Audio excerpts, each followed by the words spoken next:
Dr. Marci Kwon is an assistant professor at Stanford University whose research and teaching methods encompass theories of modernism, cultural exchange between Asia and the Americas, critical race theory, and more. Thank you so much for joining me for this interview today, Marci. Could you start off by giving a little background about your cultural and ethnic identity, as well as how this has kind of shaped your worldview and the way that you approach life? Yeah, well, first of all, thank you so much for having me, and thank you for this project, and particularly, the work you're doing with the Bay Area Asian American community. So I grew up in Southern California. I am second generation Korean American. So my parents came over from Korea in the 70s. They came over as high school students. And I would say, one of the most important things that I think shaped who I am and the types of things that I'm engaged with and that I think about is growing up in Southern California amidst a very kind of large and robust Asian American community. You know, it is, I went to a high school that was over 50% Asian.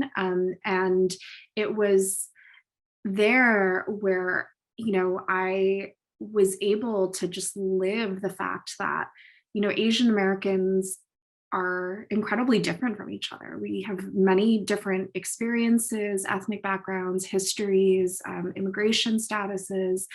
And then kind of I went to New York, to NYU for undergrad, and moving to New York, I all of a sudden realized that that kind of richness and complexity that had experienced and knew to be true was not the case in terms of people's experiences of Asian Americans on the East Coast. And so that was something that was really striking to me, was kind of that contrast of moving from California to the East Coast and seeing the different ways that Asian Americans are kind of understood and experienced. I think that's super interesting. Could you describe a little bit more about what kinds of differences in complexity that you sort of saw between your home here in Los Angeles and then, or Southern California, and then in New York? My senior class was probably like 250 Asian Americans, right? And everyone had, we all hung out together, but we all had very different family backgrounds. I had some friends whose parents, the father was still in Korea and their mother had come to the United States so they could go to school here, right? I had friends whose parents had been here for multiple generations and friends who had just arrived. And I had friends who were of Vietnamese descent, Korean descent, Chinese descent, Japanese descent. And so I was really, as I said, like, that was being Asian American, was, yes, like hanging out with these kids, but it was also like understanding that someone was Chinese American or Korean American or Vietnamese American, and that those were all different things. Whereas I remember, going to New York for the first time, and first of all, just like sitting in one of my NYU orientation meetings. So one of the first times I had been at school and being like, wait, I'm the only person of color here. And that was a very striking realization to me. And then walking down the street and people calling me Chinese or shouting out ni hao to me, and realizing that, those differences that once again I experienced and just knew were not the way that many people related to Asian Americans.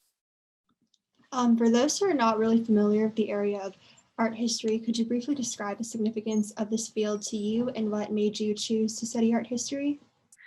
Yeah, I mean, I really love art. I always loved going to museums as a kid, because my mom was actually a travel agent. And so she loved to travel. And so because of her, we were able to go to various places, and always went to the museum. And so when I went to college, I was like, I definitely want to study art history. And I'd actually taken an AP art history class in high school, which made me realize that it was just something that was really interesting to me. And, I think that one thing that was so important to me in thinking about art history is precisely that it's those two words together, art and history. And so really when I think about what I study and what I write about and what I teach, I write about the relationship between art and the rest of the world and history itself. So art not being kind of apart from the world, but actually having a relationship with it, being a kind of almost artifact of someone's life, a historical moment in the past. And that's what I really love about studying art history, is that almost kind of immediacy that you get.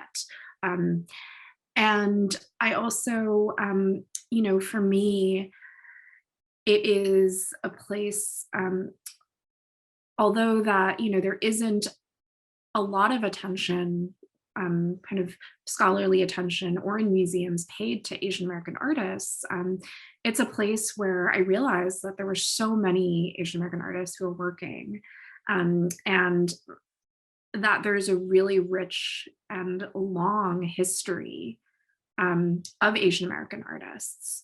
And so it became a place for me to kind of bring um, my academic interests, right, more closely into contact with who I am. And how has your personal identity kind of contributed to your achievements in studying art history and receiving various awards, including the Asian American Studies Faculty Prize? My own experiences, for me, it's like it plays in two ways. One, it's that I feel like I am able to relate to the artists and to my students in a way that is different than had I been, for example, a white woman, right? As a woman of color, I think you experience certain things in institutions or in your life. And I think that for me, becoming comfortable with that, or really processing that and sharing that with other people is really important, because it shows, for example, my students that they're not alone. I still remember being in high school and being in college, and what that felt like. And so I think that that is important. And I think it also, it makes me feel,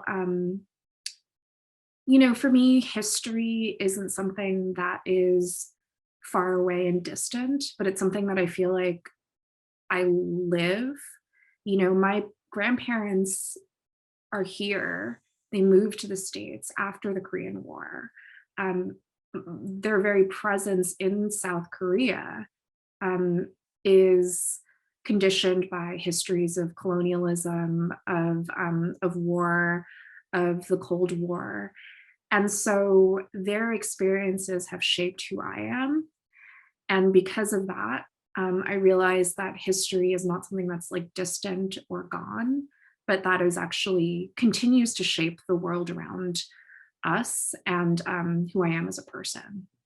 And also in line with that, could you briefly describe your own experiences studying artwork related to topics like the Japanese internment camps, as well as research or findings that you've explored, all that are also related to the Asian experience?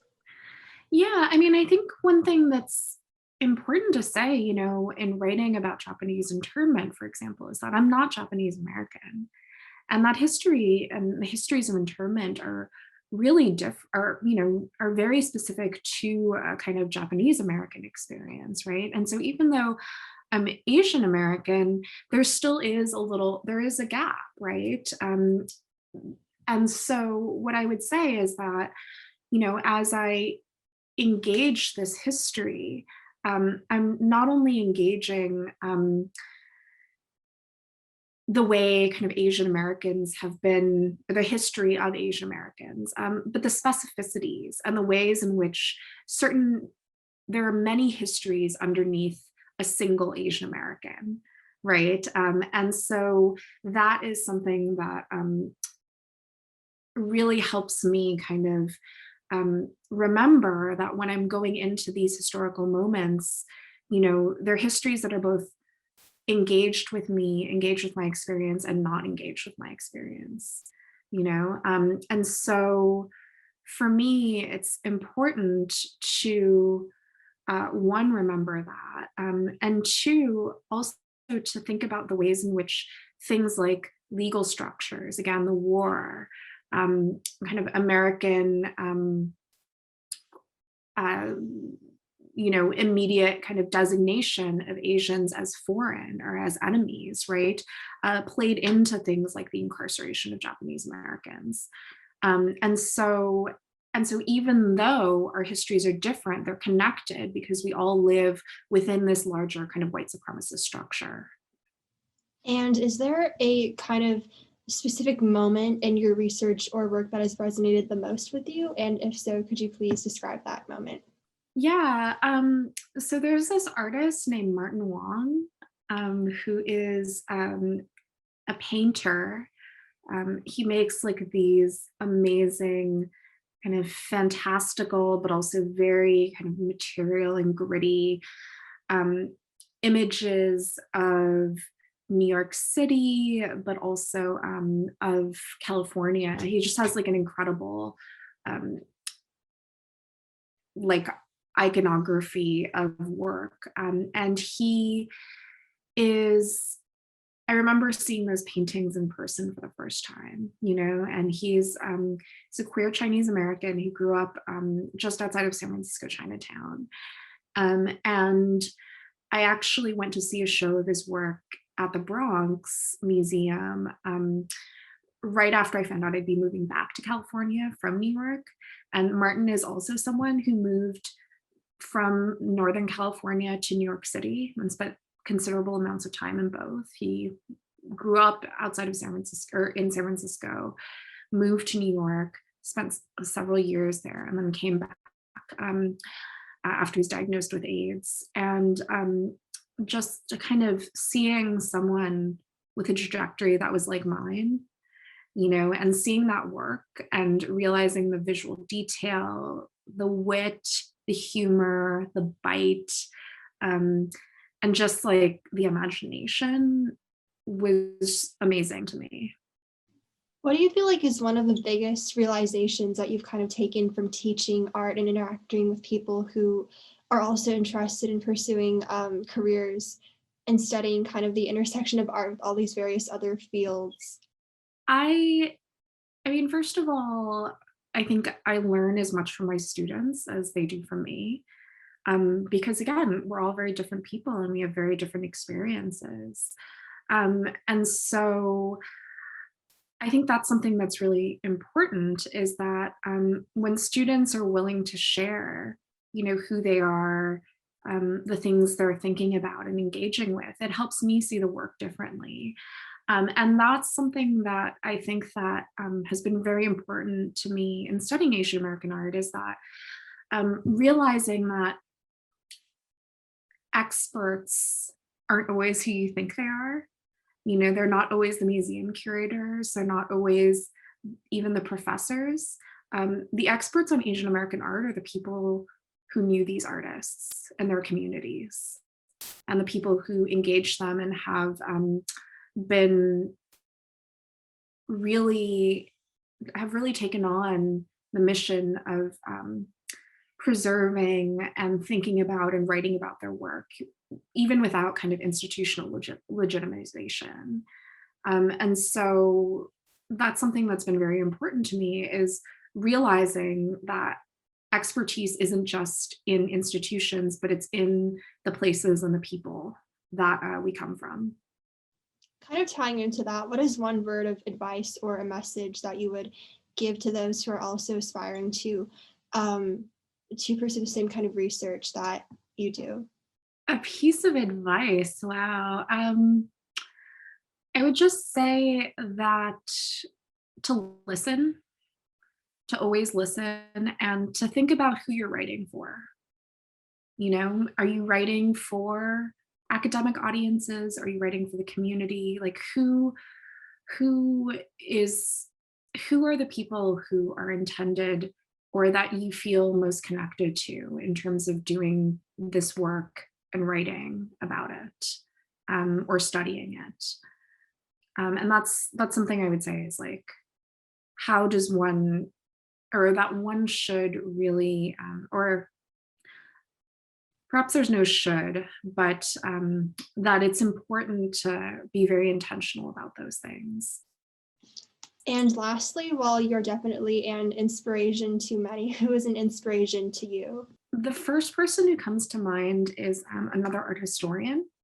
Her name is Margot Machida, and she is someone who has been doing this work, who has been writing and researching Asian American artists for 5 decades.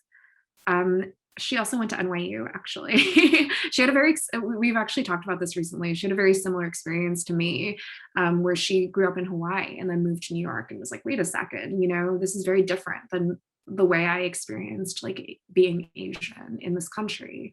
And has done amazing community work, curatorial work, and also produced like really path-breaking scholarship. And so she's someone I really look up to. That's awesome. And those are basically all the questions I had for you today. Great. But if there's anything else that you would like to add, totally feel free to share. Nothing other than thank you so much for the work that you and all the women who are involved in your organization are doing.